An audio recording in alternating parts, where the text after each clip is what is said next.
আসসালামু আলাইকুম রহমতুল্লাহি ওয়া বারাকাতুহু। সম্মানিত দর্শক মণ্ডলী, নজরুল ইসলাম নামে এক ভাই জানতে চাইছেন।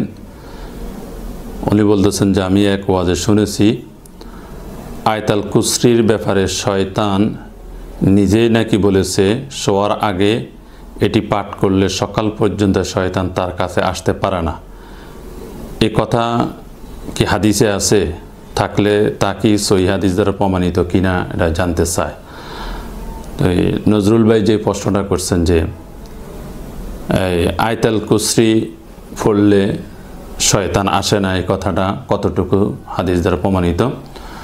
হ্যাঁ, হযরত আবু হুরায়রা রাদিয়াল্লাহু তাআলা থেকে বর্ণিত, রাসূল করিম সাল্লাল্লাহু আলাইহি ওয়াসাল্লাম বলেন, আবু হুরায়রা রাদিয়াল্লাহু তাআলা বলেন যে আমাকে সদকাতুল ফিতরের মালের দায়িত্ব দিয়েছিলেন আল্লাহর হাবিব রাসূল পাক সাল্লাল্লাহু আলাইহি ওয়াসাল্লাম। আমি যখন সেখানে নিযুক্ত ছিলাম তখন দেখলাম এক ব্যক্তি আসলো, আসি সদকাতুল ফিতরের মালের ভিতরে তার অঞ্জলি প্রবেশ করে সেখান থেকে কিছু মাল সে সংগ্রহ করে নিয়ে যাইতেছে। আমি ওই ব্যক্তিকে জিজ্ঞাসা করলাম যে তুমি এখান থেকে কেন মাল নিয়ে যাইতেছো? আমি তোমাকে আল্লাহর হাবিব রাসূল পাক সাল্লাল্লাহু আলাইহি ওয়াসাল্লামের হাতে তুলে দিব। এই কথা বলার সাথে সাথে ওই ব্যক্তি বলল যে আমি অভাবগ্রস্ত, আমি অভাবী, আমার ফ্যামিলিকে চালাইতে হয়, যার কারণে আমি এখান থেকে মাল নিতেছি। এইভাবে যখন বলল তখন আবু হুরায়রা রাদিয়াল্লাহু তাআলা আনহু ওই ব্যক্তিকে অর্থাৎ শয়তানকে ছেড়ে দিল। আবু হুরায়রা রাদিয়াল্লাহু তাআলা জানে না সে যে শয়তান। পরবর্তীতে আল্লাহর হাবিব রাসূল পাক সাল্লাল্লাহু আলাইহি ওয়াসাল্লাম আবু হুরায়রা রাদিয়াল্লাহু তাআলাকে জিজ্ঞাসা করলো যে তোমার নিকট যে বন্দী আসলো এই বন্দী কই?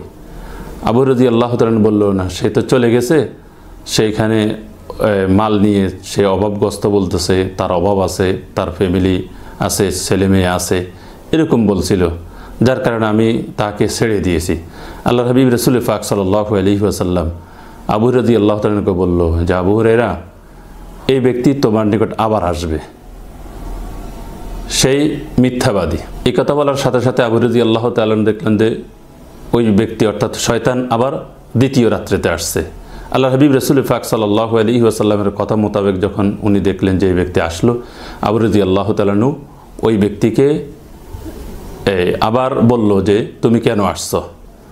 তখন সে বলল যে আমি অভাবগ্রস্ত, আমার ফ্যামিলিকে আমি দেখতে হয়, ছেলে মেয়েকে দেখতে হয়, আমার টাকা পয়সা নাই। এইভাবে যখন ওজোর দেখাইলো আবু হুরায়রা রাদিয়াল্লাহু তাআলা আবার দ্বিতীয় রাত্র তাকে ছেড়ে দিয়েছে।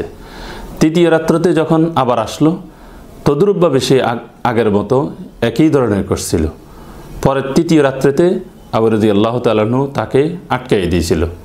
আটকে দেওয়ার পরে যে সে বলল যে তাকে বলল, আবু হুরায়রা রাদিয়াল্লাহু তাআলা বলল ওই শয়তানকে অর্থাৎ ওই ব্যক্তিকে বলল যে আমি তোমাকে আজকে আল্লাহর হাবিব রাসূল পাক সাল্লাল্লাহু আলাইহি ওয়াসাল্লামের হাতে তুলে দিব। এই কথা বলার সাথে সাথেই তখন ওই শয়তান অর্থাৎ ওই ব্যক্তির সাথে সাথে শয়তান বলল আবু হুরায়রা রাদিয়াল্লাহু তাআলাকে যে তুমি আমাকে ছেড়ে দাও, আমি তোমাকে একটা কালিমা শিক্ষা দিব, যেই কালিমাটা যদি তুমি পড়ো, ঘুমের আগে যদি শোয়ার আগে যদি তুমি পড়ো, তাহলে তোমাকে শয়তান আসর করতে পারবে না, তোমার নিকট শয়তান আসতে পারবে না। এই কথা বলার সাথে সাথে আবু হুরায়রা রাদিয়াল্লাহু তাআলা বলল আচ্ছা ঠিক আছে, তুমি আমাকে ওই কালিমাটা শিক্ষা দাও। তখন সাথে সাথে আয়াতুল কুরসিটা আবু হুরায়রা রাদিয়াল্লাহু তাআলাকে বলে দিল যে তুমি যদি এই আয়াতুল কুরসি যদি তুমি শোয়ার আগে যদি পড়ো, তাহলে শয়তান তোমার নিকট আসতে পারবে না। এই কথা বলার সাথে সাথে আবু হুরায়রা রাদিয়াল্লাহু তাআলা ওই শয়তানকে ছেড়ে দিল। তো ছেড়ে দেওয়ার পরে পরের দিন সকালে আল্লাহর হাবিব রাসূল পাক সাল্লাল্লাহু আলাইহি ওয়াসাল্লামকে যখন আবু হুরায়রা রাদিয়াল্লাহু তাআলা এই সমস্ত বৃত্তান্তগুলো বলল, তখন আল্লাহর হাবিব রাসূল পাক সাল্লাল্লাহু আলাইহি ওয়াসাল্লাম আবু হুরায়রা রাদিয়াল্লাহু তাআলাকে বলল যে আবু হুরায়রা, সে একদম মিথ্যাবাদী। হ্যাঁ, তোমাকে যে কথা বলছে সে এই কথাটা সত্য বলছে, যে কালিমাটা তোমাকে শিক্ষা দিয়েছে, তোমাকে বলছে এটা পড়ার জন্য, সে এই কথাটা সত্য বলছে, কিন্তু বাদবাকি সে যত কথা বলছে, তার ফ্যামিলি আছে, তার ছেলে সন্তান আছে, সে দরিদ্র গরিব, এই যে কথাগুলো বলছে সে হলো মিথ্যাবাদী। আবু হুরায়রা রাদিয়াল্লাহু তাআলা আল্লাহর হাবিব রাসূল পাক সাল্লাল্লাহু আলাইহি ওয়াসাল্লাম জিজ্ঞাসা করল যে আবু হুরায়রা, তুমি কি জানো তোমার নিকট যে ব্যক্তি আসলে এই ব্যক্তিকে? আবু হুরায়রা রাদিয়াল্লাহু তাআলা আল্লাহর হাবিব রাসূল পাক সাল্লাল্লাহু আলাইহি ওয়াসাল্লামকে বলছি, ইয়া রাসূলুল্লাহ, আমি তো জানি না এই ব্যক্তি কে। আল্লাহর হাবিব রাসূল পাক সাল্লাল্লাহু আলাইহি ওয়াসাল্লাম বলছে সে হলো শয়তান।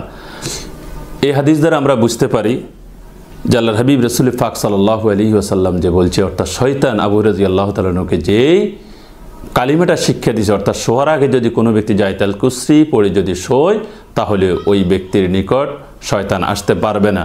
অর্থাৎ নজরুল ভাই যে উনি যে প্রশ্নটা করলেন, উনি যে বলছেন যে ওয়াজে শুনছেন যে আয়াতুল কুরসি পড়লে, অর্থাৎ শয়তান যে তাকে বলছিল যে, অর্থাৎ শয়তান আয়াতুল কুরসি শিক্ষা দিয়েছে যে শোয়ার আগে যদি পড়ে তাহলে আর শয়তান তার নিকট আসতে পারবে না।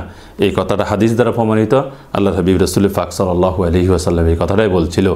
আল্লাহ পাক রব্বুল আলামিন আমাদের সকলকে শোয়ার আগে আয়াতুল কুরসি পড়ে যাতে করে আমরা শুইতে পারি, এবং আল্লাহ পাক রব্বুল আলামিন যাতে করে আমাদেরকে শয়তান থেকে হেফাজত করে, আমাদেরকে রক্ষা করে এবং আমাদেরকে যাতে করে শয়তান থেকে দূরে রাখে, সেই তৌফিক আল্লাহ পাক রব্বুল আলামিন আমাদের সবাইকে দান করুক।